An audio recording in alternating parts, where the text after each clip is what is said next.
once we got that down so well, now we can do some math with our coins. So we're going to start by doing some addition problems and counting our coins. When we start, the first two coins I want us to focus on are pennies and dimes. Remember, pennies are worth 1 cent and dimes are worth 10. So I'm going to start by putting on the top of my board, and I hope that you guys can kind of see this. I put 1 penny and 1 dime. We need to figure out how much I have total. So if I handed this to somebody at the store, how much money do I have? And the cool thing we can do is we can remember how much each one is worth, and then we can count and do some addition. So I remember a penny is worth 1. I'm actually going to write 1 underneath. And then a dime is 10. So now I have 10 underneath then. I could put a little plus sign in between, and now I have an equation. I have 1 plus 10. So 1 plus 10. Now we can use any way to figure out this addition problem. You can do it in your head. You could use your handy dandy number line. You could use things around you. I'm actually going to do by counting up. And I'm going to start with my bigger number 10 and then go up 1. So 10, counting up, 11. 1 dime and 1 penny is 11 cents. And I'm going to put that cent sign there because we're talking about the money. We're talking about cents. A penny and a dime is 11 cents.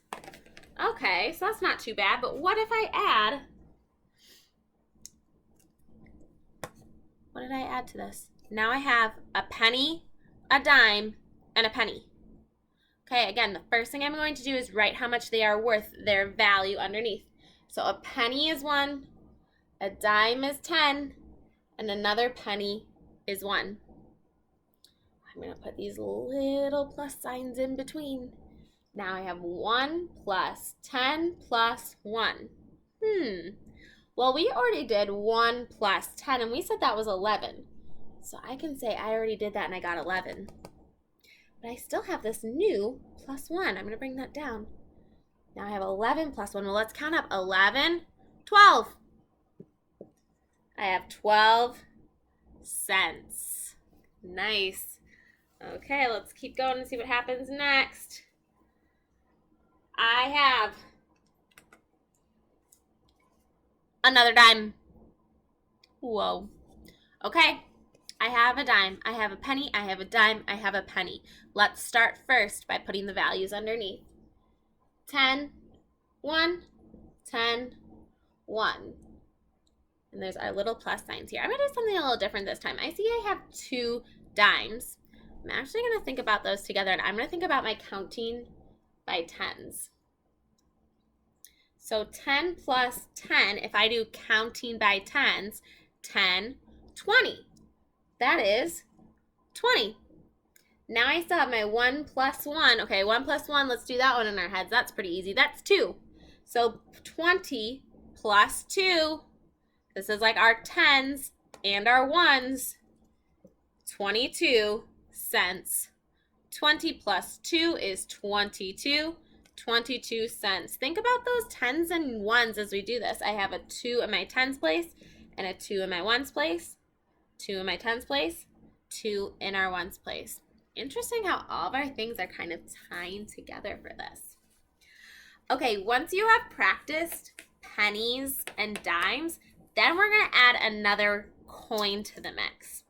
So parents, if you're watching this too, this is the way that I would recommend that you complete the work at home, is first by going through what the coins are, explaining the coins, making sure we know those values and those names.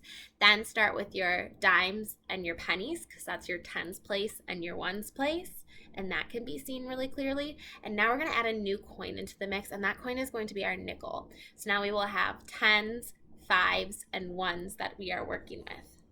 So I'm going to start with my tens and my ones. That's my dime and my penny.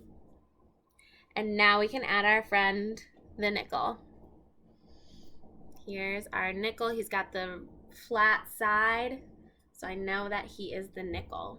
He's bigger than my dime.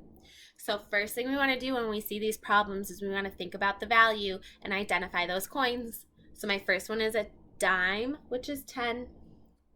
Then I have a penny, which is 1. And then I have my nickel, which is 5.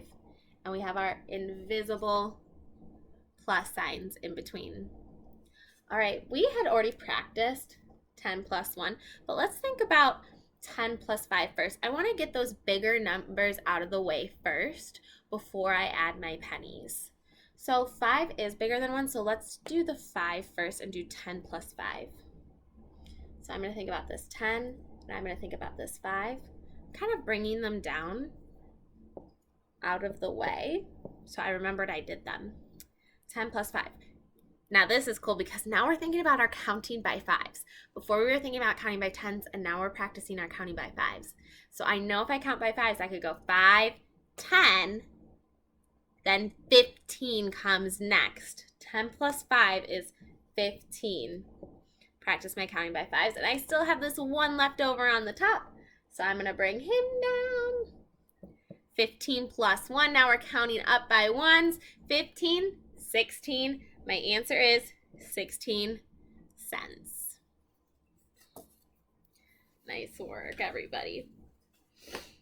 So parents, as you're helping your kid at home, I think what can get really kind of confusing with our coins is that you see a lot, and you see all these coins happening. Break it down. Think about maybe the first 2 coins and then add the other 2 as you go. Help your kid formulate how they're going to tackle that problem. So thinking about our 5s first before we go on to our 1s. Let's do one more pennies, nickels, and dimes, and let's try it in a little different way. I'm going to put a penny, a nickel, penny, and a dime. So here's another way to think about your problems. Instead of going to the biggest numbers, it's okay just to add as you go down. So let's start with our first 2. Penny, which is 1, plus nickel, which is 5. So let's just think about these first 2. 1 plus 5 is 6. So now I have 6. Now I'm going to look at my next coin, which is a penny. Oops. And that's 1. So now I have 6 plus 1, which is 7. And now I can think about my dime, which is all the way at the end. 7 plus 10. Okay, we have 10, a 1 in the tens place, a 7 in the ones place, 17. So I have 17 cents. It's another way to kind of break down how we do our coins.